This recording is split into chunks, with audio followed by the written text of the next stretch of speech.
Right on. So like a good phase of my life, I was in kind of a shitty place. Yeah. The first couple years of glass blowing. And you learn to use just anger or negative energy or negative whatever just to drive you. So I definitely, I use that for a drive and for inspiration for whatever. Absolutely. That was definitely a main focus for a while. And then my main inspiration is like more micro scale. I like doing everything super intricate. Absolutely. So I do take from people and I try to go tighter, more intricate. Anything really high frequency. So we're talking like super fucking intricate tattoos, graffiti, art in general, pimp ass rides with everything customized, and that's intricate stuff like that. Intricate shit. I feed off of it. Raising 3 kids, 5 dogs, dealing with the wife, traveling across the country, intricate. Like, you know what I'm saying? Like, if it's not intricate and you're not into it all the way, then why be into it? Right on. Why just kick a ball 4 times when you can kick it fucking 20 times? Right. Exactly. Why only drop 3 windows in some when you can drop 5? I don't know. Maybe it's a disease. Maybe it's like an addiction. To have, dude. But that's something that, like I said, when my life has gotten rough, I get to that torch and you zone out. When you zone out, things can happen that you're not used to. Like, oops, pulling a tube can out this far in a 4 mil and having to wig it all back up and bring it into one ball. You know? Stuff that just, you're so zoned out, you got to here, now you gotta fucking concentrate and get it all back here. That's it. While it was a conflict, but once I started hanging out with the artists I actually work from, with the exception of maybe a couple, everyone is open arms and open heart, and this is a community that shares. Yeah. You know, and I feel like I've brought certain things to the table, design, maybe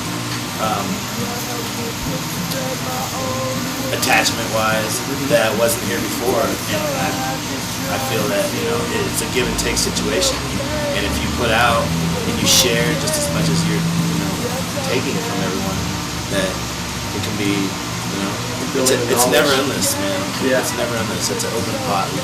Absolutely. When you are, you know, it's kind of like karma. When you're negative about shit, you're not gonna get it. But if you're open arms and open heart with what you do and share, then it's gonna come back to you. Yeah. Whether maybe you get it first and you get it brought to you, and then you share later. So that's the way I've always taken it, and I feel like the artists that I hang with and work with and take from and they take from me, we're all on that page. I definitely thought I could run with that. You know, there was just so much some people were doing with that, and limits that had already been put on it technically. Like, for example, someone had once told me you couldn't fast at the top of a bubbler can, like the bowl around the bowl. This is the person that was one of my teachers. Within a week or two, what did I do? I fasted at the top of the bubbler. You know what I'm saying? Like, so then that taught me that I could push the limits of what I'm doing beyond what the person teaching me is telling me. Yeah. So I've taken that to aspect. Sometimes it pisses off your instructors. Sometimes they realize, wow, you know, everyone, once again, they took from me. They realized something that they thought was impossible. Yeah, if you break colors up, you get more out of something. Absolutely. Instead of banding, right? If you know, spectrum is something huge that I run with. I'm colorblind. Not only is Chris Carlson colorblind, but I am as well. Really? And so, if you were to go to my shop, like all my color is put in order and kept in order, being out in a spectrum already. Really? Because of the fact that I can get shit mixed up.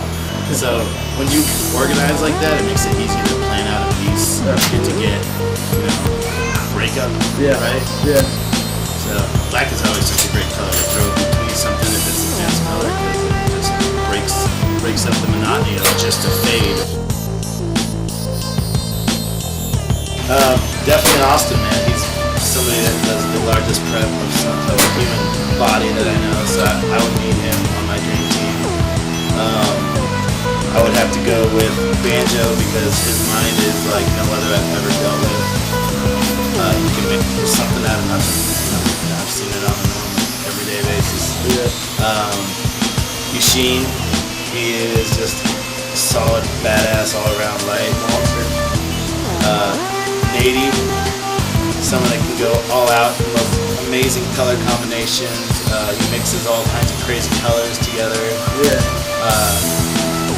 And The most recently one I would have to say maybe Mr. Gray, because I've just vibed with that kid for a long time, finally connected with him, and we pumped out two of the nicest pieces I've ever made with somebody in the shortest amount of time. The piece, it's kind of a set, it's a above and a dry, they go together. It's called Panhandle and Bloom. It's about as intricate as it gets.